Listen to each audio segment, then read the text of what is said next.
What new wisdom have you acquired in the past few months that you want to share with us? Well, I've got one, I think. I've thought up a bunch of new things, but this one I'm really happy with. I figured out why, some of you know that there's a mythological trope that I discuss fairly frequently about rescuing your father from the belly of the dragon or the belly of the beast. It's a motif that you see. Well, you see it in The Lion King. You see it when Simba is being initiated by the baboon. I don't remember, Nafiki, I think his name is. After Nella humiliates him because he's still a pathetic adolescent, he follows the baboon, I think it's a mandrill actually, down underground essentially through a long tunnel. There's a lot of kind of scary music in the background, and he ends up contemplating himself in a dark pool, and then his father appears in the sky. And so that's one example of the reconstruction of the mythology of encountering your father in the abyss. You look into the abyss and you see your father. And then in the Pinocchio story, Pinocchio, of course, when he's trying to become a genuine human being, instead of a marionette pulled by other people's strings, or a neurotic, or a liar, or a jackass, because those are his alternate destinies, he goes down to the darkest place he can find, the bottom of the ocean, and finds the biggest monster he can look at, and inside he finds his father, and then rescues him. And the question is, why do you find your father when you look into the abyss? And I really do think I figured this out, and it's quite exciting to me. It's such a brilliant image. So we know as clinicians, and also I would say as sensible people, but there's good clinical documentation of this, that if you find out, imagine someone's pursuing a goal, and some of the things they have to accomplish or confront on the way to that goal frighten them, and they start to avoid, and then they get more afraid, and of course their ability to pursue their goal or to accomplish their goal deteriorates because they're avoiding. If you're a psychotherapist or even a friend or a supportive loved one, let's say, you're going to encourage the person to face the challenges that are making them afraid, to face them voluntarily. And what happens as a consequence of that is that the person usually is able to overcome those fears and develop the necessary skills and to prevail. And that's partly because, not so much because they get less afraid, but because they get more skilled and more courageous. And so imagine that if you bite off a little more than you can chew, you get stronger as a consequence. And you do that in the gym, for example. When you go lift weights, you lift weights that are a little heavier all the time. And as a consequence, you develop yourself physically and you turn into who you could be. You turn into more than you are. Okay, so if you face fears a little bit at a time, fears and challenges, and you do that voluntarily, then you become more than who you are. Okay, now let's recast that in archetypal language and make it into a kind of ultimate.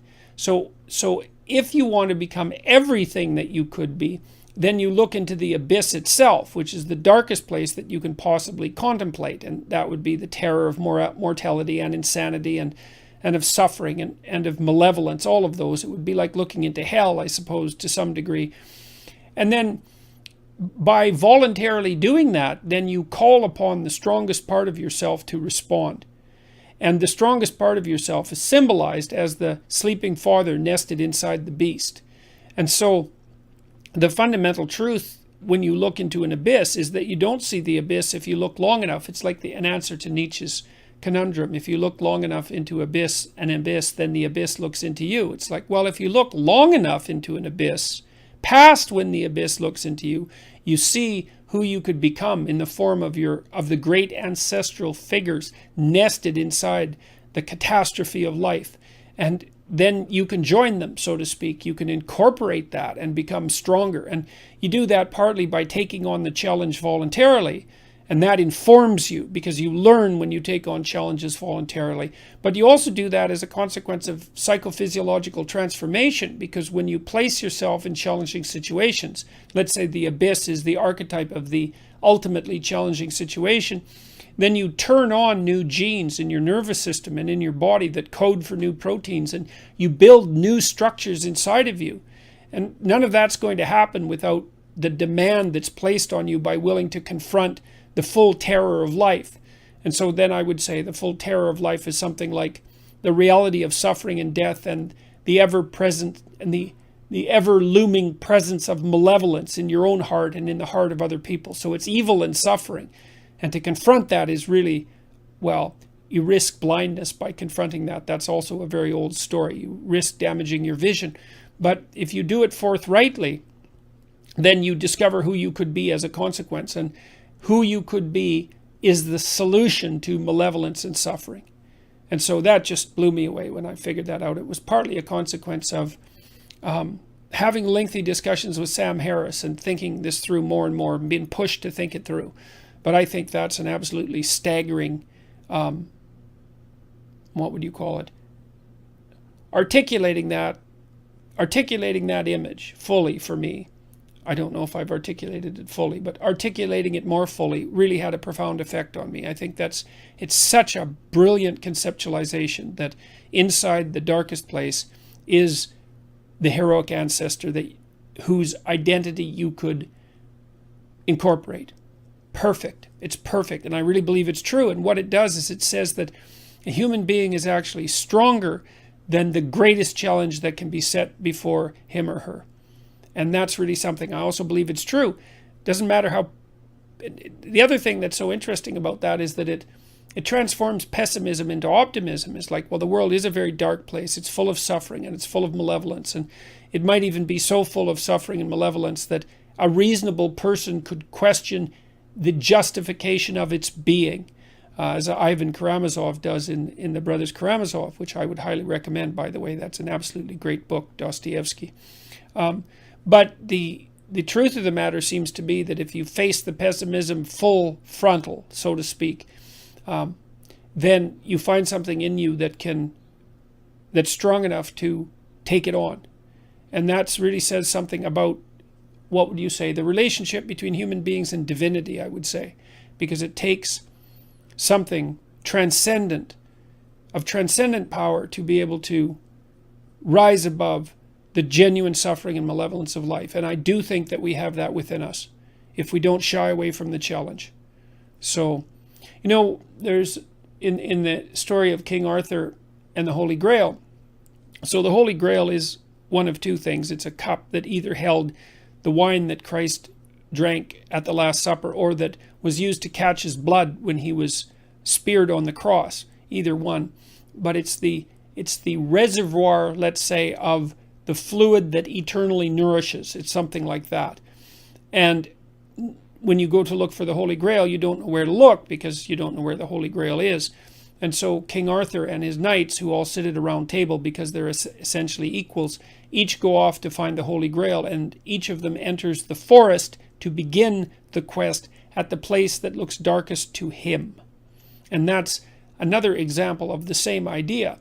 Is that it's another example of a dictum from Carl Jung, which he extracted from the alchemical literature, which was in sterquilinus invenitur, which means, roughly speaking, in filth it will be found, or more to the point, what you most need will be found where you least want to look. But you have to look purposefully.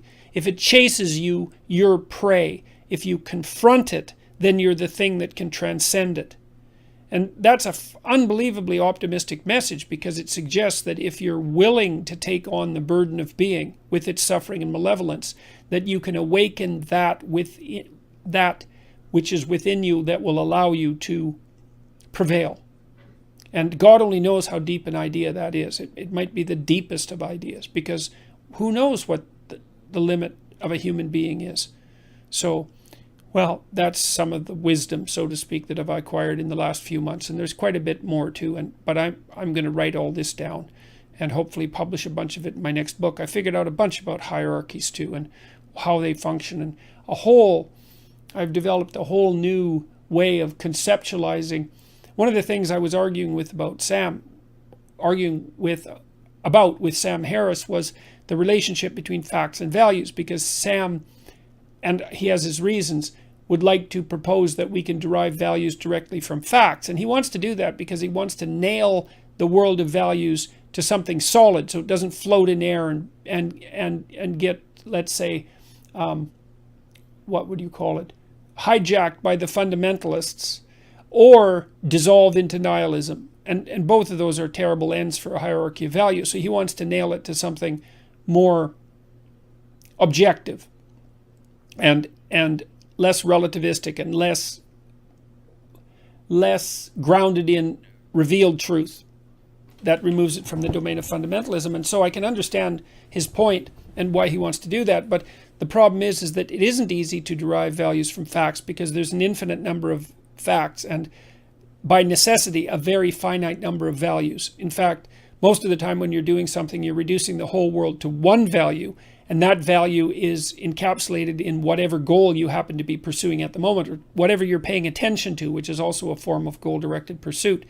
And so I've also figured out that, and I kind of knew this, but I could articulate it better now, that you look at the world of facts through a hierarchy of values, and that hierarchy of values is instantiated in your nervous system and simultaneously a social construct, because you pay attention to things of value that you and everyone else have established as valuable through a process of social negotiation. And you need to pay attention to what you think that's valuable that everyone else thinks is valuable, because otherwise you wouldn't have any basis for shared attention, and you wouldn't have any basis for trade with other people. So that's another thing. So that's really been helpful, because so now I've figured out that you reduce the infinite world of facts to the finite world of values by viewing the world of facts through what's essentially a dominance hierarchy of value. And that exists both out in the social world and neurologically at the same time. And so that's been unbelievably useful to figure out too, and part of a mystery that I've been trying to untangle for about 3 decades. So that's extremely helpful. And I've also spent some more time thinking about the proper place of the right and the left wing. So the right wing basically stands for the, what would you call, the right wing serves as an advocate for hierarchy, and the left wing serves as a critic of hierarchy. And the right says, well, we need hierarchies. They're often hierarchies of competence. They're necessary to organize people and society, and they're necessary to get things done, all of which is true. And the left says, yes, but hierarchies dispossess, and you have to pay attention to the widows and the orphans, which is also true. And so then the political discussion is about how to ensure that hierarchies are maintained and are functional, but also have sufficient mercy within them to take care of the people who, for one reason or another, are struggling to find their place even in a hierarchy of competence. And then the necessity for free speech emerges out of that, because the left and the right have to communicate so that the proper balance between the current structure of the hierarchy and its transformation and mercy can be established on an ongoing basis. So anyways, there are 3 things that I've really learned over the last few months. And there's a bunch more, but